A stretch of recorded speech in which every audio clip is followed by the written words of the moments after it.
Yeah. Doesn't exist anywhere else. That is certainly going to be the rough stage. I mean, we'll have to see how Double S is actually going to play, because that's the other discrepancy that you could potentially see in this matchup, and it's Viper and Irove against Double S and Jelly. Because Double S isn't the player that Mystic is, doesn't have the pedigree that he built for himself over in the LPL.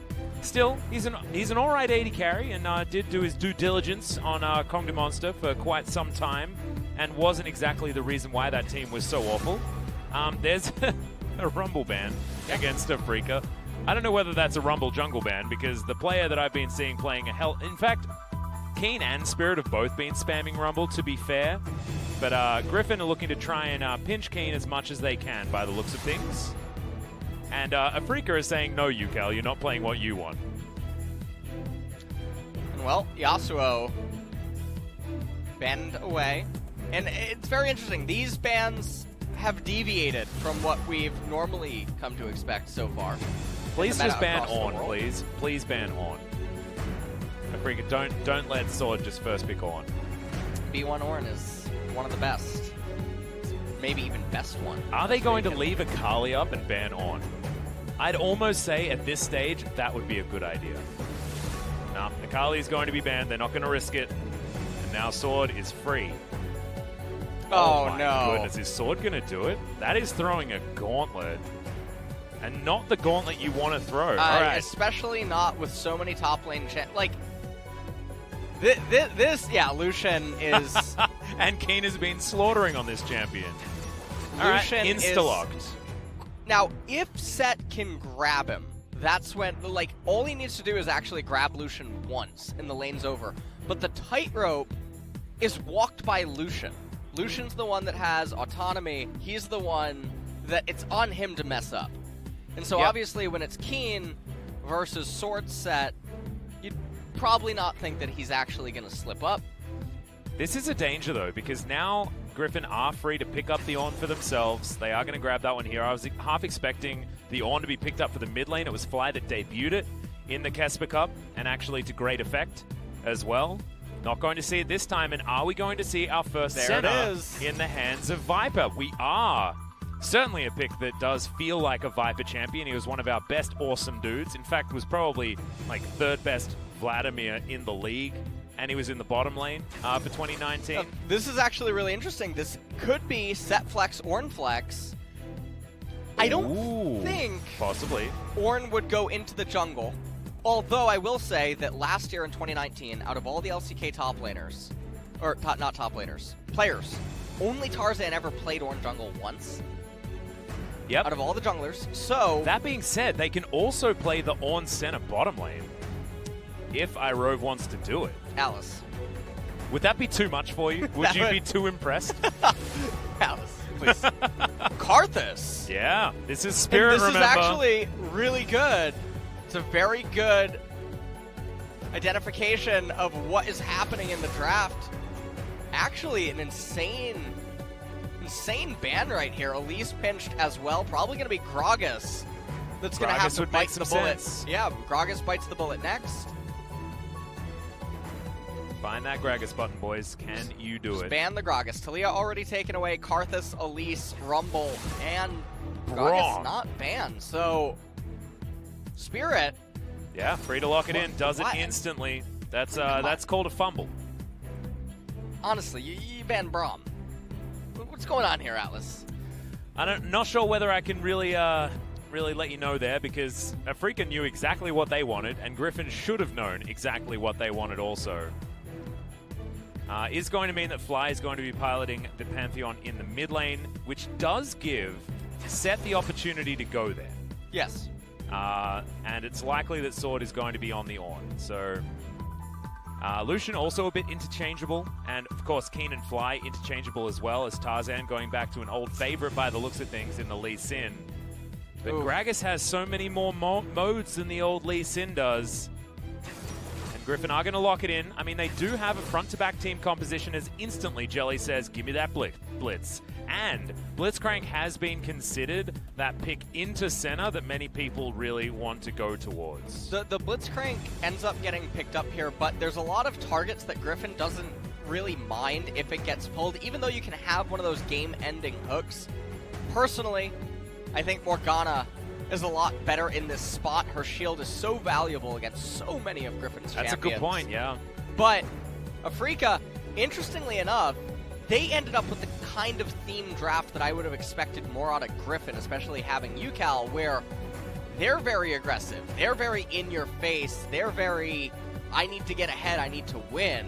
With that Pantheon Lucian, Gragas going to be able to itemize in a way that gives him essentially true damage against the opponents. But with the Ornn, with the Set, the Senna, the amount of scaling that is on the side of Griffin, it's nothing to scoff at. So there are obviously some champions that aren't going to make it the full way. But UCal will be piloting that Set in the mid lane. And we'll see if we get any sort of lane swap shenanigans that happens once we get into the game. Yeah, it's interesting that Keen is the one that's going to be playing the Pantheon. I was expecting a lane swap, but I don't know whether I was necessarily expecting a player swap. Yeah. Because Keen is just so good on the Lucian. We saw just how powerful he was during the Kesper Cup on that pickup, and we just know Keen as that guy that can finesse out a lane like that so well. That being said, it is going to be the Lucian versus Set regardless. Let's get onto the Rift and see how Afreeca does navigating this one, because I think you're right. I think Griffin have themselves a composition that they're going to be pretty happy about. Viper going for the more utility-based Senna here as well. Glacial Augment picked up. And let's go. iRove with his debut here on the LCK stage was a player that was doing very well in solo queue. Certainly was one of those rookie talents that Griffin was sort of known for after they made their way into the LCK for the first time. We haven't seen anything of him yet. That's a very skinny Pantheon, by the way. When he wears that skin? Yeah. He is not He's looking... normally real bulky, isn't he? Yeah, he normally looks like Tanner from high school, but... Yeah. Here, I don't really know what he looks like. Every time Ornn players, by the way, pick that skin, all I think about is, you know, that one-cost unit from TFT version of Ornn. It's just an an electric buff bot. What? Yeah. Oh, you know, I actually haven't played the new new TFT. You haven't? No, I haven't. Then you probably are unaware of how that one works. Well, it is in fact the switchback. So we had the wrong graphic because they waited till the last second before they swapped between Keen and Fly. So we will get exactly what we wanted in Keen's Lucian. Keen avoiding everything here and dancing into the brush to avoid creep damage as well. Something that you'd understand from our friend Keen. Seems to have taken a pretty poor trade. Also, he's running the Aftershock and Shield Bash on the Set. Yep, not going to see any Trinity Forces here. It is Black Cleaver into tank, most likely. And going for that more initiation style of build does suit their composition quite well. Although they might be lacking damage as this game goes on. It's how Griffin love to play, to be honest, as a team. They have compositions that just often rely on Viper, who is on a champion that doesn't necessarily even do enough DPS. It's a control kind of champion. Yeah, they do play around that quite a lot. And so good to see that Griffin, despite, you know, changing CV Max out of the roster, Chovy leaving, Lahen's also leaving, going over to Hanwha Life, losing Doran to Dragon X also, still the Griffin that we know and love. So, still, they have to get through what can be a pretty tiresome laning phase, especially for Sword up here towards the top side. Keen is going to look for more poke damage here as UCal. Yeah, Face Smash comes in here. Great denial of the damage of the Haymaker there from Fly. We're going to be all right. Pretty even trade, but still eating through the potions here on Fly's side, and he has to worry about mana, and UCal doesn't. Tarzan also here to help him out, but the Pantheon has dealt with the lane, and Spirit is now taking a little Rift Scuttle. Yeah, on the and top Sword side. is... Yeah, he's just at the Forge. Yeah. He's given up on playing League of Legends. He wants to be a blacksmith. Built a Ruby Crystal first. And Keen is actually just endlessly shoving in. He's only used one of his corrupting potions so far, and it is ticking away. As you can see, Spirit up here just to provide coverage. Yep, backing on a ward, but they now have double coverage given the ward that is about to time out, admittedly, from Keen, and then also the Rift Scuttle Vision. You can see Tarzan not pathing up there at all. He's at his Krug camp right now, as Afreeca keep control of this wave for the moment. Teleport advantage there towards the bottom side, not even needing to be utilized, as Viper takes that Cheetah recall. Fortunately for Viper, unable to finish his tier on first back, but does get some boots, as well as another Sapphire Crystal there to at least begin his journey to the Manamune. Piercing lights are not exactly what Sword has been enjoying so far this game. Yeah. Keen still piling up waves, still intending to shove in. Cloth armor now built by Sword. Yep. And ideally on Ornn, you want to get Bramble Vest as fast as you possibly can against Lucian. It is so powerful, especially against what Lucian tends to like to recall on, either the 900 gold recall for the Vampiric Scepter, or he tries to make it all the way to Bilgewater Cutlass. The item is just really good there. Keen avoiding the Searing Charge, but does have to flash to get out of the way of Tarzan. His position is now known, though. Fly taking so much damage there. The Yukal without the Aftershock going to take a little bit more, and in the end, a relatively even trade. Doesn't feel that even, though, when it's set, and he doesn't have mana, plus has health regen options in his kit. Yep. Also, Doran's Blade plus Doran's Shield. Yukal, he can outplay this. Fly, in fact, is outplaying it relatively nicely as well, denying all damage, just with smooth footwork and everything else. Bit of a drive-by from Spirit, but otherwise no harm, no foul. Testing the waters is what's happening here in the early game between Afreeca and Griffin. No one really landing a punch, though, just yet. Well, I really do feel like the lane allocation has been a bit of a blunder in regards of, yes, the Pantheon's going even against Set, but that's not what you want to be doing. You don't want to be going even against Set. Pantheon typically wants to win his lane. Yep. And while Lucian is winning, well, he's winning, but he's not really winning. Ornn only being down 9 or so is not the end of the world for Ornn, especially not against the Lucian. So, Afreeca, they made a lot of investments in the draft, and so far, not really finding too much success with it.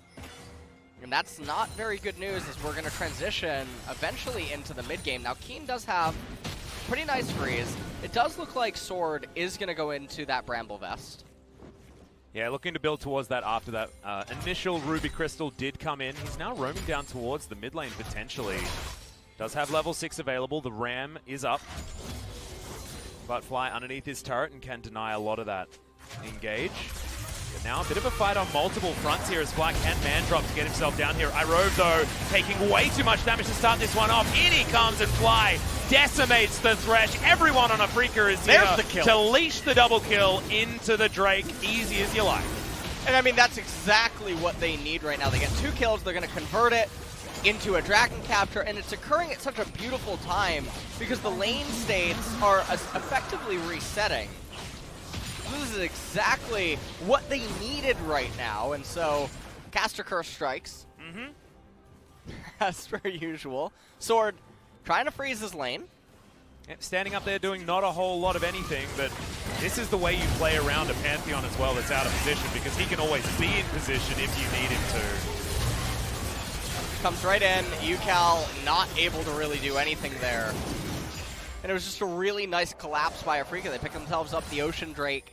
Infernal is spawning second, which means that we're going to roll the dice now on a Mountain Dragon or a Cloud Drake, yeah. Yeah, and both of those dragons for Afreeca aren't actually... Cloud feels busted for Afreeca. By the way, we actually had an issue solved. We didn't know enough about Cloud Drake Dragon Soul. If your ultimate is a channeled ability, you get all the movement speed afterwards. So it doesn't ruin anything for a lot of those channeled ultimate characters. Not that Afreeca are going to have any issues with it, because of course the culling, you can just run around while using it. It will be fantastic to have the extra movement speed with it as well. I actually feel like Cloud Soul with this comp is looking real spicy. Not to mention having explosive cast back off cooldown in what feels like 20 seconds would be really strong, as Fly doesn't quite get the shield up. It does trade back pretty well. And well, Tarzan lying in wait. Yeah. Okay, well. That hook is going to land here from Jelly. The stun, they're holding onto it. Face smash does come in, but the haymaker comes down. Barrels a special delivery from Yukao, but the Dawning Shadow had to be respected, and Fly misses the spear. Tarzan thinking about a re-engage, but I don't think the health bars are quite low enough, and there's a full minion wave here that he still may have to respect. Body slam out of the way of the Sonic Wave. Yeah, I don't fully understand Tarzan's over-patience with a lot of the stuff that he just ended up doing Sword. relative to, proximity. But anyway, Sword back to trying to freeze. He's down 28 CS. Starting to get to be a larger discrepancy. Yeah, I guess he still has this CS to eat. So after he eats it all, he's only down 21, which if he can maintain a 20 CS deficit by 100, that's pretty much winning. Or it's very akin to Poppy, the way that she used to be measured in top lane. Yep. Reminds me of something like a Kale as well. Yeah. Of course, those numbers did change because based there's on no kleptomancy plates and things like that, but yeah, plate situation could be a rough one, and that's what Spirit is trying to get for Keen here. It's like Keen's getting married, and like having that crockery being bought for him. And you can see Keen's actually standing on the pillar, and I don't know if that just gave everything away. Doesn't have a lot of mana here either, as Keen is going to pull back, but there's the hook, and Keen dives in, easy kill. Just in range of the rocket grab. And that's all too easy. Great roam from Jelly there as well. Yep. Love this Blitzcrank play so far. Sword locked up on Ignite as well. Not going to have TP available. He's going to have to take a long trek back to the top lane. So he's going to miss out on quite a bit. Double S, that Calibrum forcing out a stopwatch from the Thresh. That's what happens when you have the Gravitum, the CC gun, as well as the long range. Jeepers, that's insane. He didn't even use ult. May have been able to kill him. Now Terrifying. Oh. Hello. I guess Fly just does that to scare off the ward. Yeah. And doesn't even kill the ward because he knows the ward doesn't even want to see anything anymore. It's too frightened. It's not going to look. No. Actually, not. I can get behind that. Oh, thanks, man. Yeah. I like that. Well, Jelly is now a mid laner. Tarzan's going to have to be one too, but Yukao just run it forward with that Q. Jelly wanted to put him under the turret, but not going to be able to just yet. Fly might have to respect this and does. Flashes. Hook is going to land from Irove, and the hook is not going to land from Jelly. Now Viper fighting up against Double S. Has to get right into that Shrouded Mist, because that was not a trade he was going to win, especially not against the Severin. So I really hope that we get to see a replay about that, because there's some really subtle things that go on inside of that trade that isn't all that common. Also, I think that Tarzan actually missed his Flash R Insect. Oh no. So he will be losing Flash, but they did get the Flash away from Fly. It's a weird one to miss because, of course, you can't flash once the Dragon Rage kick has gone off. So Tarzan might have been a little bit too early on the flash and not actually channeled the kick beforehand. Because it's supposed to be kick flash, of course, not flash kick. Definitely a mechanical error, yeah. As Afreeca now, they're going to pick up their second Infernal, or they're going to pick up their second Drake of the game, and we are going to get Cloud Dragon. I'm excited. Looking forward to this potential Cloud Soul with all of these champions on Afreeca's side. And I was going to make a comment earlier about how Mountain would actually be a bad spawn. In the event that Afreeca would end up getting to it, getting Mountain Soul, their champions don't really build resistances, so there's not much amplification there. But also, the way that Griffin fights team fights is to actually try to wither you down first, or to look for something like a hook or something really hard CC with a shield just isn't going to matter, because it's pick-based. It's catching you out rather than periodic poke and whatnot, which Mountain tends to be really good against. So having the Cloud come up is really good. It's also really good because now, the thing that we talked about yesterday, Afreeca could take a third Cloud Drake and be like, okay, I'm done. We're never going to let Elder spawn. And then Cloud Souls don't really do anything.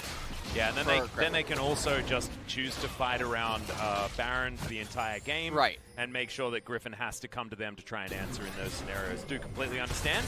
As Spirit is on plate delivery service. This is exactly what he promised earlier on. That searing charge was not what you wanted there. The culling flies on through. Irove is going to arrive, but the plates are still going to be delivered over to the Lucian. He's back to it, pushing out this wave. Feels like he can send an entire army up against Keen, but he has his buddies there as well, and everything's okay. Double S doing a good job here against Viper in a solo 1v1 bottom lane. Without plates to get, it'll be a rough one. In comes Fly, and now special delivery of all of the buddies is going to start as Viper uses his flash after his stopwatch and gives Yukal time to arrive here. Keen out of the way of that one. No haymakers this time for the Lucian, and Sword still just hanging out topside, being an Ornn. He's just trying to farm up, and in terms of Ornn items, we're not going to get the Trinity Force yet again. No, we knew that though. This is the Aftershock set, as we shouldn't even be surprised. It's alright. And also, after the set nerf that just came in. This is a very aggressive one from Sword. Jelly in position, Ornhorn coming down, does nail onto a couple of members, but great CC timing from Jelly to deny the recast, and he can't even searing charge. Afreeca punished Sword to no end in that team fight, and will now be able to take the bottom outer turret if they so choose. And the stuff about this is that Griffin doesn't need to be making these extremely aggressive plays like this, because they win out by locking a small gold deficit and then just coasting. Fight continuing here as Fly gets kicked back. It's actually going to ruin things there for Tarzan. His own kick. It was very strange that the Q missed, but still they're going to survive. Just a bit of biffo. But yeah, man, I mean, now I know what to take to a sword fight. I'm going to take Jelly. Oh, that's what I need. I just watched Jelly be the hard counter to Sword. Let's take a look at this. Everything was disengaged. There was no reason to teleport Sword in, and they did it. And also, there's so much disruption for R2 of Ornn that Afreeca actually has available if certain champions are in close proximity. So, over-aggression, and then it was a beautiful hook by Jelly that managed to bring Sword right back in. He times his punch so that he guarantees that there's no ram, and then lands the prediction hook. Really good. That's some stunning stuff. Really enjoyed it. Welcome, Jelly. Now I understand why he's here, not Ben. And even Soul having, not Soul anymore. Double S having a pretty good game. 1-0-1 now on the Aphelios. Not necessarily his time to shine just yet. As Keen proceeds back to the top side. Hasn't got any kills yet, which is sad for our carry of the top lane.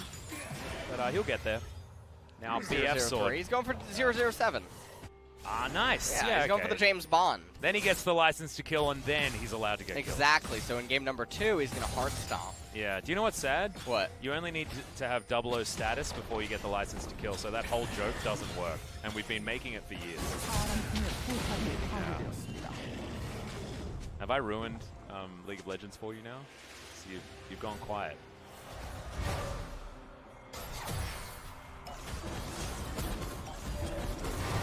Tarzan flash. I'm back. I'm fine. Okay, good. We reset? Reset. Just to point out as well, we are on perfect game pace here for the Afreeca Freecs.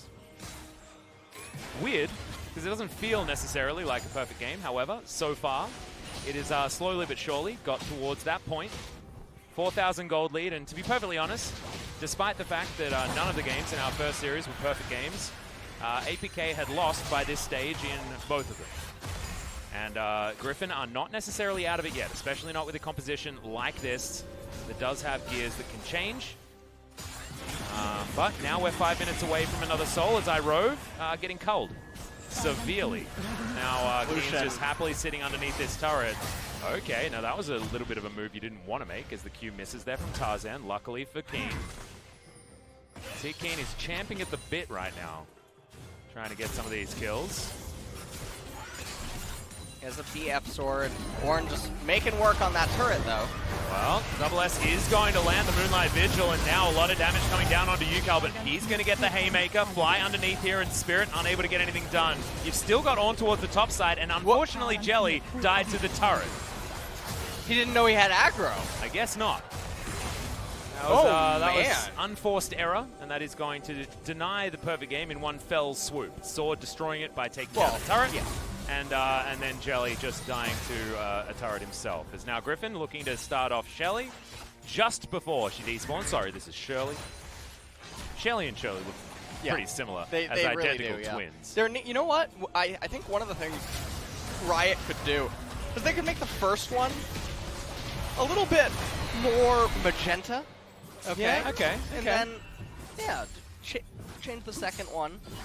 Well, I don't know. I think we need to talk to Shelly and Shirley and just see whether they want to be easily differentiated from one another, because maybe their thing is to go the identical twins that both look the same. Right, or they type vibe. Like sometimes you want the being more individual, and otherwise you don't. Oh, the Ignite was still going. Oh no! That's definitely a Feels Bad Man moment. Yeah, trolled by it. Yeah. Okay, so that's not like a teamwork fail situation. That was a just slight range issue with last tick Ignite issue. The pan on set right now is actually a beautiful spot to freeze. I just want to throw that out there for Antarctica enthusiasts. All right, well, if you are one of those, you're going to have to wait until another game, probably from another region. For another year, let's be honest. For a while. Because this is getting truly ping-ponged into this outer turret. Fly has some open arms. Going to collect that one for himself. Fire Forge Cape, I believe is what it's called, is what Sword has picked up first. Abyssal Mask will be coming in most likely next, and he's just going to leave the Bramble Vest as is. For the moment, of course, Ornn wants to get towards those first 2 upgraded items as quickly as possible, and Thornmail does not have one of those, so that's why the Abyssal Mask is certainly a worthwhile next choice. 2 items on Keen. He's got his Essence Reaver now completed, and I think it's 3 items that he's really going to start being a complete menace. But Sword by then will have a lot of armor, so it's not going to be as much of an issue as it could be for other champions. Edge of Night done for Viper. That was his second item choice. Often you see Duskblade after the Manamune. It's actually really interesting, by the way. Tarzan went for Merc Treads, but the amount of CC on Afreeca, it's mostly all knockups. Yeah, and also the amount of magic damage is quite low as well. It's virtually negligible, especially because Spirit ended up going Ninja Tabi, so he doesn't even have the Sork Pen boots, giving him that 18 magic pen, which I'm a little surprised about. And I think these things considered, Sword going into Abyssal Mask is a little strange. I actually think this is one of those spots where Frozen Heart can be really good as the second item on Ornn. We saw Finn do that in the LEC. Yep. So rather than going Frozen Fist and wasting your money, you can just go Frozen Heart, get that passive, and then couple it with Thornmail down the line, which he's definitely going to want to end up completing with the Bramble Vest. But we're going to have Abyssal Mask seemingly built here. And honestly, his team just isn't going to get a lot of value out of it. Nope. Same goes for... Oh, actually... As far as Black Cleaver goes, I mean, I know it's not exactly super easy for Set to stack it up. However, Viper will be able to utilize the lowered armor much better than a lot of other 80 carries would, given the lethality that he picks up. Does like just flat armor removal. You do have that statistic. Might help Viper's damage be a little bit more relevant. As you can see, Double S looking for the ult and does find it here onto UCal. Gets slowed down, but otherwise not going to get rooted just yet, and no issues now. As Shelly, she's going to try and get her charge denied, but it isn't going to happen. Does get a chunk out of that outer turret. The Piercing Darkness, not doing too much here against the Afreeca Freecs. 12 seconds until that Cloud Soul is available. And the culling doesn't do quite enough there onto Griffin to soften them up. Oh, Hook is going to land. It's onto Sword. Survives for a very long time. But there's the ultimate, the Dawning Shadow to come through. Good flash, but it's not enough as Sword does turn this one around. Picks up Keen to start the fight, and Fly is going to be the next one on the chopping block. But now SS is there. Calibrum is charged. Spirit lands a really nice barrel, but he shouldn't survive. Oh, the Q! It misses, and Spirit's going to live. Piercing Darkness comes down. There's the body slam, and now SS. Can he find the AoE? Infernum was so good to have locked down, but doesn't get it just there. Had it in the offhand. Now Severum is picked up. Tarzan goes golden and is able to safeguard out. So, not able to deny the dragon just yet, Griffin. We are getting glimpses of what we talked about inside of the Champ Select, where the scaling on Griffin is insane. It is a lot stronger than that of Afreeca, and Afreeca ends up being reduced to Aphelios the longer that the game ends up going, because Gragas, he went for a utility build. He's not doing all that much by himself. And so when the ornaments start coming in, we got the first one online. I don't know if that's the Sunfire Cape upgraded or the Black Saber. We're going to fight. Yeah, hook's going to land onto Yukao. Can he actually get the ultimate off? The Haymaker is in, and now the ult. Oh, it's barely just off cooldown. The Blitzcrank going to be the first to go down, though, and now Fly in position. Are we going to get the showstopper? No, Yukao just holding onto that button. But it is one loss on Afreeca's side, and Griffin have now all of a sudden evened out the kills. It feels like the flow of this game has changed drastically in the last 4 minutes. I mean, this is what we talk about all the time, or I try to mention a lot on broadcast, is scaling team compositions. So many things went wrong for Griffin this game. Sword had a failure teleport that ended up just getting punished. He got killed in top lane. He got absolutely pressured in top lane throughout almost the entirety of the game. Set ended up barely living, but fading something. They lost a lot of turret plates, but when the fights start breaking out in mid-game, the items, the champions, they speak for themselves and basically say, hey, we can function off less gold. We're more valuable individually. And so, even in this team fight, Spirit, if he had more damage on him, the Gragas would be able to do a lot more, but Aphelios, he's going to be the one-man army for Afreeca the longer this game goes. Starts off with the hook right here, but then there's just no damage on the side of Afreeca, and this is where sinners get punished by saints. Well, I mean, I think Griffin are going almost too far into the Saint category because their composition almost lacks damage, but not here in the mid-game, where Sword is still doing relevant work, especially given the fact that he has the Bramble Vest. Sunfire Cape, fantastic, especially when it's Forge Fire Cape as well at this stage, is actually doing relevant damage here. Afreeca will get to a point where they just have crazy amounts of damage with their double 80 carries, and Viper's not going to be able to eat through by himself. But fights at this stage, given what Griffin have, just seem to be working so well front to back when Afreeca don't have that mode available. The other thing is, the 80 carries, I assume that Mortal Reminder will be the purchase on Double S. You'd hope so. As the Senna healing will become obnoxious the tankier that Set, Ornn, and Lee Sin get, as well as Thresh, the longer that this game ends up going. And so, might be a Morellonomicon second item for Spirit type game. There we go. And by that I mean third. Runic Echoes does count. As it stands, heal and exhaust out on the Ornn. And now Afreeca, they're up 2,000 gold, but they are very far behind in this game right now. Yeah, it has certainly taken a turn. And now at 27 minutes, they have to be considering this Baron. Griffin going over. They're clearing out the vision that Afreeca have had there for so long. Someone tell Tarzan that Spirit is not in this game anymore. He's at Build-A-Bear Workshop right now with his items. Yeah, I'll have a gander at that when we're back in. Oh yeah, there we go. Okay, he actually just completed second straight item. GA. GA, okay. All right. You know what? I don't mind it, actually. I'm going to take that back, what I just said. All right. I like it. I'm impressed. Yeah, next item is going to be that Black Cleaver. The only argument that you might have is that he might want to ornament one of his items a little bit earlier, and that would have been the argument for the Black Cleaver instead. I don't think there's an Ornn item now for level 14 Ornn to upgrade, which is actually really unfortunate. Oh no, Senate when Duskblade of Drakthar, yeah, so you need a Ghost Blade so that the Wraith Blade can come in. This is one of the few things that tilts me more than Morello. What's that? When you have Ornn and don't build his items. That's a bad one. That is definitely a bad one. All you had to do was sign up, and you get something for free. Yeah, he didn't even do that. sometimes, you know, you're at the cash register and you just don't want to sign up for that thing. You just want to go home. Yeah. And that's, I feel, what they're doing. Oh, man. Well, Spirit wants to save this, but I just don't know whether he's going to be able to. And he's not. Outer turret does fall down. Keen spends a hot minute down towards the bottom side, flies up towards top. They're going for this 1-3-1.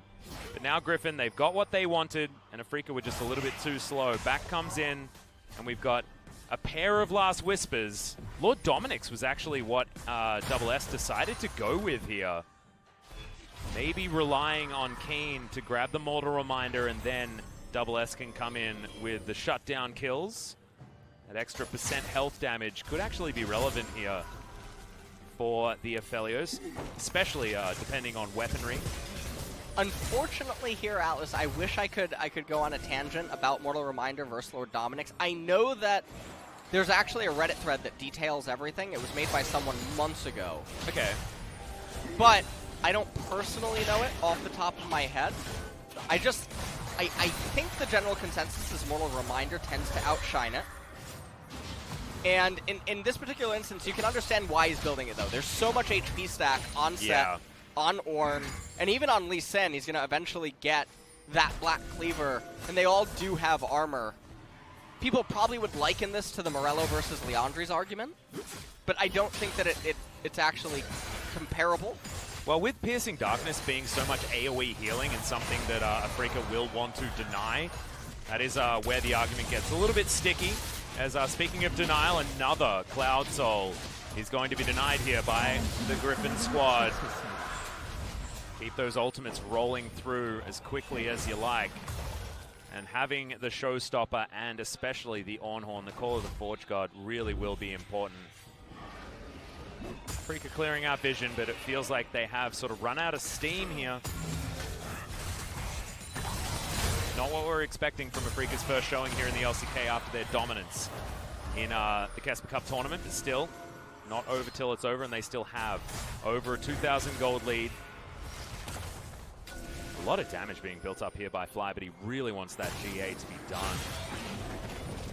Doesn't quite have it just yet. And now Keen on the bottom side. This is another mode that Afreeca's comp does have, is just opting in for full 1-3-1 and try and pull Griffin around the map and not allow them to have this death ball composition that does really rely on winning a team fight around a major objective in order to get anything done.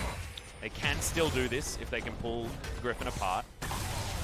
The Lucian eventually trying to get into a spot where he can threaten to shred a turret if Sword is locked out of teleport or something of that nature is definitely a win con. Do not be deceived if you were looking at the gold score at the top and thinking that Afreeca are in a commanding position right now. They're definitely not. Griffin are absolutely in the driver's seat, and fights are going to continue to favor them as Viper is allergic to free gold, as he's not building towards another Ornn item. No. Lee Sin will be the next Black Cleaver, and I believe that Irove or Erove will end up getting the redemption for the next ornament. Yep. So at least Sword will have something to upgrade, but Viper certainly sticking to the playbook when it comes to the build path and not trying to change that one up just so that he can get the free stats. Unless he goes for more lethality. I mean, he could theoretically get last item Wraithblade. Yeah. But wouldn't be what I would suggest, because once you have your rapid fire cannon, generally you want to augment that crit with an Infinity Edge. But we'll see. Yeah. Well, I mean, rapid fire is picked up. So Infinity Edge, final item for Senna, it is an ornament.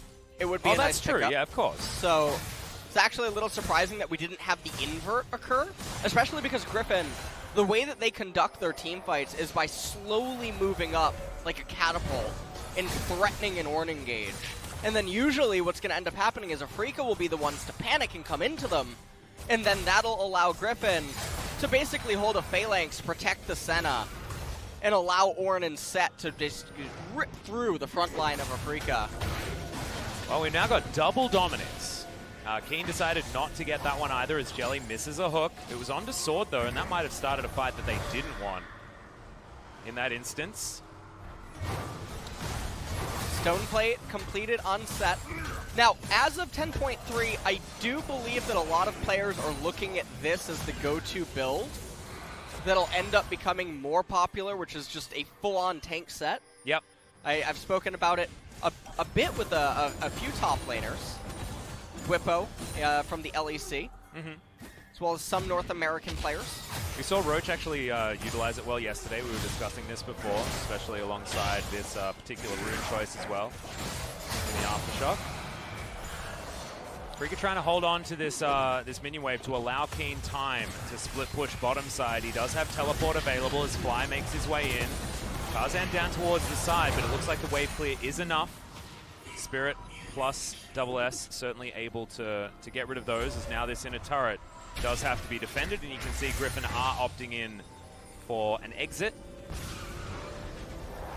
So Griffin not exactly making leaps and bounds towards victory here, and they are falling further and further behind in gold as this game goes on. Another dragon to come up though, and this could be an opportunity for Griffin to not only threaten in the next 5 minutes another the Soul. Cloud Soul option for themselves, and another fight for denial of the Afreeca Freecs, and they just want to get Afreeca into a position where they can do that. It's a pretty good soul. I remember, I think that we talked about this in Kespa Cup, that initially I don't like Cloud Soul inside of like solo queue or environments where the level of play maybe isn't up to par, but I think that the movement speed outshines Mountain in most cases, because it's not so often the enemy team composition is super prone to being vulnerable to Mountain Soul. Ooh. And we're having posturing for this fight, and it's going to be really hard to see Afreeca try to win this out. And like you said, you thought maybe Gragas would be the one that would move towards Morello, and he has with the Oblivion Orb. Yeah, he's just not there yet, right? Not for this fight, as Viper getting chunked down by the culling Keen. Might have found an opportunity there, but Viper will have avenues to get his health back. Afreeca found themselves a time to get into this Dragon Pit area, as Keen getting off towards the side. The culling nowhere near being completed just yet. As far as that cooldown, we're looking for the Cloud Soul. Horn comes in. It is secured, so we have Cloud Soul for Afreeca, but can they win the fight? The answer from Jelly is no. There's the Dawning Shadow. Lots of damage. Afreeca just getting torn apart, obliterated. And now Spirit, once again, the last man standing. Fly down to the GA, but he'll be falling shortly afterwards. That's a clean ace. That's a Griffin team fight, and maybe even the game, or just a Baron. Yeah, and so this is... I think with the way the death timers are right now, they're charging up mid. They are a little bit slow to get to this mid-tier 2 turret, so I think that the play is to raise the mid inhibitor turret and then go immediately over to the Baron. But yeah, you can see there's Ucali wants to get the turret. Yeah. But they're going over. And a little bit of hesitation. We take a look at the replay, and really, there was just no way to win this. By the way, I did not think that Ornnie would actually hit the edge of that Baron pit and grant the knockup. Tarzan getting in on Keen, Dragon Kick, knocking up Gragas as well. And this is what we were talking about. Team fights are not going to be close. Even if this looks close, it's really not. Viper never in danger at all. Neither is Irove. Yeah, fights need to be on the terms of Afreeca, and I spoke poorly. The Lord Dominic's no longer does the health percent damage. That was removed. It's just more armor pen. For that item, it's hard to keep up with all of these changes. It's 10% more. Yeah, it's a bit more. 10% more. Well, when you're building a lot, like Sword and Ucal are, it does feel like a lot more. I mean, if the armor, so 10% between 200 versus 250. Yeah. It's not that big of penetration when you compare that. There's lethality items and stuff. So when you start looking at it like that, I think that's maybe what the argument was about in regards to Mortal Reminder, healing debuff versus that kind of damage difference. And it probably takes a really large armor number for it to be to start mathematically really being better. To start being meaningful. And that's where I say that it's not really comparable to that of Morello versus Leandri. where Leandri just gives you madness, amplifies all the abilities, as well as the max percent HP burn, oftentimes will outshine the healing preventive. Yeah, well, Afreeca now trying to defend this inner turret. Not something that they should theoretically be able to do with a composition like this, given what Griffin have available to them. But see, getting to that siege minion is about as difficult as getting to Viper in a team fight. You can see Viper hasn't died yet. He's got a 700 gold bounty on his head, as well as being 100% killed contribution. Reminding me a lot of Caps' debut in the bottom lane in the LEC. Is now Keen. You can't cull anything, my friend. It's getting too dangerous. Redemption even in. Yep. To keep Griffin as healthy as you like. And there it is. There's the Redemption upgrade. Senna also went for the Yumus. Yeah, it was the Wraithblade finish. Yeah, instead of the Infinity Edge. So this is an interesting purchase. There's not a lot of armor on the side of Afreeca. Here's the fight, though. Yeah, Double S does get out of the way, but they are just doing this for zoning, trying to get towards this first inhibitor that they're going to take down very comfortably. Griffin move up, Griffin move back. And successful use of the Baron. They only had 25 seconds to go, but they are certainly taking this one slow and steady.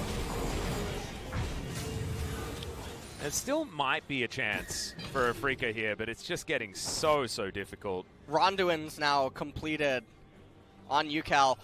Honestly, I would have preferred, because you look over at the side of Afreeca, right? There's no magic resistance.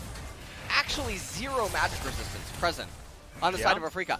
Why would you need to buy it? Well, that's a reason that you could go Thornmail. Yeah, that's a good point, actually. You get the debuff, you get the reflective damage, and it's so insane against so many of their champions. Pantheon will melt himself. Yeah, not if to he mention ends up doing hitting you with W. And if you've got Thornmail and the Sunfire Caves that both of these solo laners do have on Griffin's side, then that's actually a lot of hybrid damage that you're doing. It's so insane, and it makes it really good. So there's definitely some itemization changes that Griffin could have made this game to be a little bit different. The Morellonomicon Power Spike. Oh, the Forbidden Book. Yep, it has been completed by Spirit. I've heard things about this. He found this mysterious tome in the library. It has all of this this graffiti on it. Yeah. From a guy, his initials were L and S or something like that. I'm not entirely sure. It says a whole lot of profanity on this book, but he found it and he hired it anyway. That's the ultimate that flies in. Just gets a little bit of a slow there. Moonlight Vigil not exactly nailing it. However, they've got a lot of ultimate cooldown reduction. What do you think is like chapter 1 of Morello? It is why you shouldn't listen to LS. What? That's chapter 1. Because otherwise no one's actually going to read it, are they? That is true. They need to get that one outlined. Well, it's making sense. Now, Afreeca, they did actually get the Cloud Soul. And I think that them going for that soul rather than just allowing Griffin to get one more and then have a soul fight is because they've identified that they're going to have to just choose a buff. We actually do need the Elder in order to have a chance at winning this game. And honestly, the Elder Dragon is it is pretty overpowered. It actually is Yugi's deck. His grandfather doesn't have any bad cards, Kaiba, you know? Yep, it's also a really rough one against Yukal because he likes to go down to around 20%. And then use his Haymaker to get that big old shield. Yeah. Not going to be able to do that as comfortably in that instance as now. Facebreaker comes in onto Spirit. Maybe not the priority target, but the Ram goes completely wide. This might be the opportunity for Afreeca, but Keen has to flash very early in this fight. The culling now on top of Sword, but he does escape from the set who flew in. Tarzan down to his JA, and Keen is wrapped around to try and take down this Stoneplate Sword, but he's so tanky. It's just ridiculous. Eventually, he falls, and now Double S is there with a lot of damage. They have lost a lot of frontline. However, Afreeca still couldn't do enough work to this squad. 1 kill. It took them that long to kill just an Ornn. Yeah, that Ornn is extremely tanky. And again, really surprised he completed Ronduin's himself instead of upgrading the Bramble Vest into the Thornmail. So definitely surprising there. Sword has teleport available. He will be able to go over to the Elder if... It's 30 seconds, man. Yeah, this Elder is alive. 4 versus 5 is what Griffin are going to have to do here because they cannot lose this bar. They might steal the game, Atlas. if they get this Elder Dragon, they're going to convert it into Baron. Here we go. Yeah, Jelly hooks in UCal, maybe not a priority, but Tarzan is tanking up this whole culling. UCal does get rid of the Blitzcrank, but he's going to have to sacrifice himself for it. That's the Dawning Shadow, but it's not going to deter Afreeca from taking this Elder Drake. Still, you have Tarzan alive, but not very much. That's the Elder. That's Afreeca with a chance of winning this game. Baron's alive, and now Griffin are trying to get over there. Sword arrives, but doesn't arrive anywhere near that Dragon Pit. Oh man, they're not even going to it immediately. I think they were looking to see if Afreeca would be greedy, but they're not. Keen ran back to the base. The rest of the members hugging each other as they approach through river. And this is going to mean that Griffin, they don't even get Baron. Yeah, and now Afreeca with an Elder Drake. Now they're very hard for Griffin to get there. Yes, they're like Gohan when he's empowered by Goku fighting Cell. That's exactly what's going on right here. UCal extremely greedy with that suplex onto Gragas, as the rest of the team is just split up, and that's not how they're supposed to conduct these team fights. And so Orin, even though it takes an eternity to kill him, he still ends up going down. And there are 3 control wards on that lantern as well. They definitely didn't want that clicked. Superplex into the team, but UCal does not have insane amounts of damage right now. This is actually This is really fun though, because this is late game scaling damage versus late game scaling tanks. Yes. And we're seeing, like, we saw the lull in the carries, but now that we're getting towards 6 items, in fact, Double S does have his 6 items completed. Yeah, 6 item Aphelios. That's a really scary deal. And yes, Sword will take a long time to go down, but if they can get the fights they're looking for, could work out. That is not long range enough. Griffin on the has to dance. Moonlight Vigil. They just have to basically avoid a fight for a minute and a half unless Afreeca makes a catastrophic mistake. Yeah, camouflage on everyone. You saw UCal actually use it pretty interestingly in that last engage. Didn't work out for them. However, I do like experimenting with Senna's abilities like that. Now, when you have champions like Aphelios, when you have 6 item Lucian, I don't know why you're not just bursting down the Baron and inviting Griffin. Yeah, they should be 2-manning it right now. They should definitely be 2-manning it. Absolutely, they should. Lucian and Pantheon can 2-man it using Pantheon Z. Yep, they are going to go over and do that now. And here we go. That's a great slow there from Spirit, but I don't know whether it's going to slow them enough. This is looking like it could potentially just be another 50-50. Just do the Baron. Well, Tarzan's in position. They are going to give him a chance to come in and steal, but the barrel doesn't get him over the wall. He's still in the pit. It's down to 600, but Spirit does lock it down, and Tarzan is going to fall. By the grace of the Elder Drake, Afreeca have managed to find themselves a Baron as well, and now Jelly's on the hunt for another hook. In goes Fly, the hook is going to land, and UCal has no chance. Haymaker does do a fair bit of work, and he tries to suplex his way out, but there's the flash in from Spirit, and they lock him down as well. Sword, the last remaining tank between Afreeca and a 1 game in game 1, but they had to work so damn hard for it. Yeah, and Afreeca, they did steal this game away from Griffin, who are in such a commanding position, and it all started with that very disjointed team fight in mid lane that really just, it started the chain effect. The dominoes, the pieces just started falling. Eventually the Elder, they danced. Eventually started the Baron. Griffin came over. Hold on, though. Yeah, big hook is going to land onto the Pantheon, but first Nexus turret has been taken down. Keen now with the culling, avoids the hook, and iRogue will have to spend some time on the fountain. This Nexus turret going to go down. Double S just saying that he wants to remove it, and now it's an open base. But the Ornhorn, the Ram is being called, but it misses on its second time of asking an Afreeca escape with their tails between their legs. It's all right, Bill Belichick called. Yeah, sort of. If he ever considered a career in the NFL. Straight between the posts. That was something. So Afreeca, they finally commit to just trying to burst it down. Obviously, they're a little afraid about the Baron getting stolen. They should be more excited that Lee Sin's willing to trade his life for it. And so even though it's a 50-50, it's not one that they should be opposed to. You'll kill Lee Sin, turn the fight, and try to end the game. And if you get the Baron, you do get the Baron. But right here, the Elder Dragon has expired. And so, Battle of Helm's Deep right here as they're trying to But what Raise happens the on turrets. the night of the third day, LS? Who comes to save this Griffin roster? Who is going to be there? Because so far Gandalf has been absent. Oh no, that's Return of the King, right? The ghosts off the ship.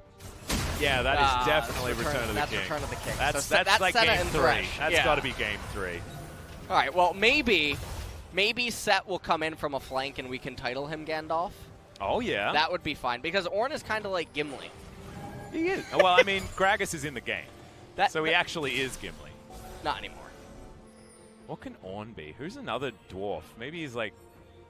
Did he delve too greedily, too deep? Is he Balin? I don't know. Could it be Balin from the Mines of Moria? Because he has been going very far into these fights. Oh, man. Let us know on Twitter what you think about the Balin call. Balin versus Gimli. Senna versus Lucian. There's actual star-crossed lovers right there. Oh, Lucian found Senna with Thresh willingly in this game. I know, and like, Senna's back there, Stockholm Syndrome, well and truly stuck in. Oh, dearie me. 50 not what you want to see. 50 souls of gray going on in this game. Oh man, Keen Gray over here. Let's see. Oh, jeez, isn't that an X-Men reference? Yeah, you are popping off. Oh, jeez. That is way too loud. I rove it. Oh, no, you don't. Well, the Elder Drake has spawned. We've got a ward in the back of the pit. SS is just going to start it. Double S rather with his Crescendum. Does do a lot of damage to it. Now Fly is in position to try and stop them from getting in here. Spirit can use his barrel to get them out of the way, and the Elder has been taken. Tarzan, not a chance. Down to the GA, but still, technically 5 members still alive. Ornhorn comes in, does land onto the Aphelios, who doesn't find his ultimate, but Keen does. So much damage there with that culling as the barrel is a bit of a fadeaway, but they've got Cloud Soul. May as well just throw out the ultimates willy-nilly as they've got their pick, they've got their Elder Drake. And now Afreeca are looking to push right down the front door because it is swinging wide open right now. Yeah, and with the Elder, there is no way this game should be able to slip away from them. He's looking for the Gandalf play. Yeah, Yukal. he's seeing it. He's thinking third day. It is time as the man drop does come in straight in towards that Nexus. He wants it as Yukal's going to get taken down in the trade, and Fly is even going to survive. Sword by himself, but the Nexus is being focused, and Afreeca steal game 1.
Backstage trying to see what this Griffin roster can do to bring us to another 3-game series, which will mean 3 out of 4 3-game series in our opening matches, which certainly shows how close things are in the LCK at the moment. But damn, Griffin, it felt like they had it, but Afreeca styling their way back in. And I think a lot of it comes down to what we were talking about with this damage array that they have, because look at the Aphelios damage this game, 54,000. And so much was on Viper's shoulders to get consistent damage on a champion that doesn't have scaling attack speed. It's really hard. It really is. And also, another thing about this game is the Pantheon was pretty much a non-factor. Yeah, in a lot of things. He didn't really do that much. And so, Afreeca, What's going to happen in game number 2 if Griffin doesn't have such a strong draft edge that can carry them despite the disadvantages they accrue so early on? Because if Afreeca gets the better leg of it, I think we're going to see a stomp. Yes, and also Afreeca are now on the blue side going into the next game. They can first pick the Ornn, they can flex it as much as they want as well. This could be even more difficult for Griffin, but they need to win if they're going to bring us to a 3-game series and give themselves the opportunity to win their first match here for Spring 2020. Let's see if they can after the break.